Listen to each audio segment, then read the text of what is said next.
Welcome to the Well at Work podcast from the University of Kentucky's Center on Trauma and Children. This podcast is brought to you by a grant from SAMHSA. On this episode of the podcast, Natalie Tate from the Center on Trauma and Children discusses how to talk to children about COVID-19. Everyone has been impacted by the COVID-19 crisis. Our day-to-day lives have been turned upside down, and children have had to adjust to a new normal in a short amount of time. Many children have had to transition to non-traditional instruction or online learning. They have had to isolate from friends, family, and other people that provide vital social support. They have had to adapt to new behavioral standards such as mask wearing and social distancing, and overhear potentially devastating news on an almost daily basis.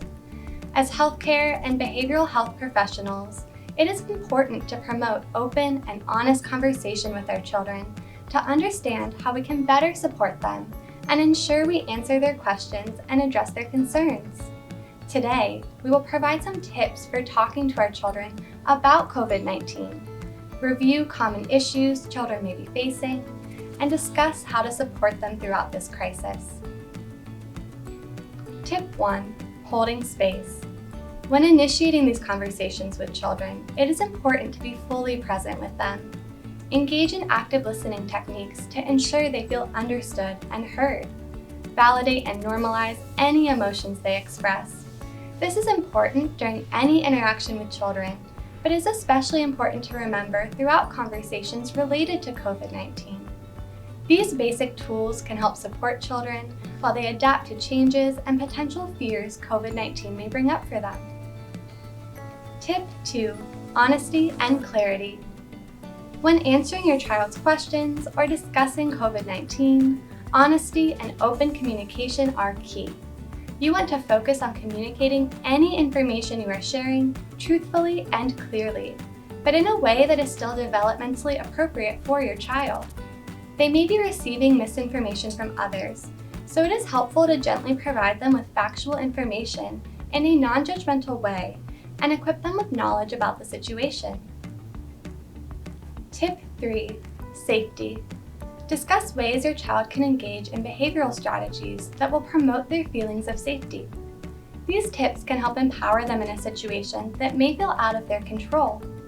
These can include general safety precautions such as proper hand washing, use of hand sanitizer, social distancing, and mask wearing. These are all tips most of us are already familiar with, but it is important to check in with our children and give them gentle reminders when needed. You may also want to explain to your children that the virus is tricky, and while precautions limit the spread of the virus, it does not eliminate all risk. This can help them avoid blaming themselves or others if anyone tests positive for the virus. Children that test positive may worry that they did something wrong, may worry that others will blame them or classmates will judge them, or worry people around them might even be angry with them. By explaining early on that the virus can infect anyone may ease some of these concerns if they or someone they know tests positive, as well as avoid biases and stigma that some may associate with the virus. Tip 4. Socialization and stress. Changes in a child's normal day-to-day activities and loss of typical socialization can be stressful. If your family has not already brainstormed methods of providing your children with social interaction in new and safe ways, it may be helpful to spend some time brainstorming together. Ask your child if they can come up with creative ways they can still be involved with their loved ones while still maintaining appropriate safety. You can discuss virtual get-togethers, online game nights, picnics at a local park, or identify hiking trails in the area.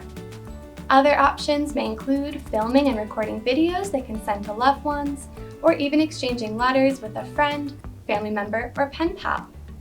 Mutually planned activities with a friend can also be a fun way for the child to stay connected and create shared experiences with that friend. You or another caregiver may be able to create a baking kit, science experiment, or art project that they and their friend can unpack at their respective homes and work on together via Zoom or another communication platform. These tools can help provide your child with vital socialization while still following COVID-19 precautions. Tip 5. create transitions and boundaries. Another factor that may be difficult for children is learning in the same environment they used to come home and relax or play in.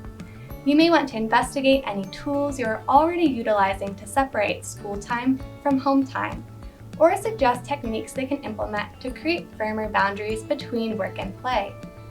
Some examples of rituals that can help them transition may include playing their favorite song at the end of the school day, changing their clothes when they complete all of their schoolwork, or saving a special treat or snack for the end of class. These rituals can provide a physical distinction between school and home and ameliorate some of the difficulties that may come up for children that are learning in the same environment they live in. Tip 6. General coping strategies. You can also talk to your child and identify useful coping mechanisms they have successfully relied upon in the past to manage their stress, and help them apply those tools to their current situation. It may also be helpful to suggest new, developmentally appropriate strategies that may manage any stress-related symptoms. They may find it comforting to work on an art project, return to a favorite video game, read a book, take a child-friendly yoga class online, play music, or bake with other members of your household. Deep breathing, as long as it is not a potential trauma trigger, can assist with decreasing some of the physiological symptoms of stress. Grounding activities, such as noticing objects in their environment, engaging all 5 of their senses, or identifying 5 colors they see around them, can also help reduce feelings of stress in the moment. These are helpful in any stressful situation, but can definitely be applied in times of COVID-related stress. Before we wrap up, it is important to note that this will be an ongoing conversation. Your child's thoughts and feelings related to COVID-19 and the changes they have experienced based on this crisis may change over time as they receive more information from other family members, teachers, the media, and other children. They may also experience COVID-19 burnout and need support and encouragement to continue engaging in safety measures, social distancing, and other precautions. Take time to check in with your child about the impact COVID-19 may be having on them. Being present with them and validating their thoughts and feelings about the situation will go a long way in making them feel heard during this difficult time. For more tips, check out our website at the address in the video description. And remember to stay well at work. Thank you. Thank you for listening to this episode of the podcast. Follow the link in the video description for more resources on our Well at Work website. And of course, stay tuned for more episodes on topics that will keep you well at work.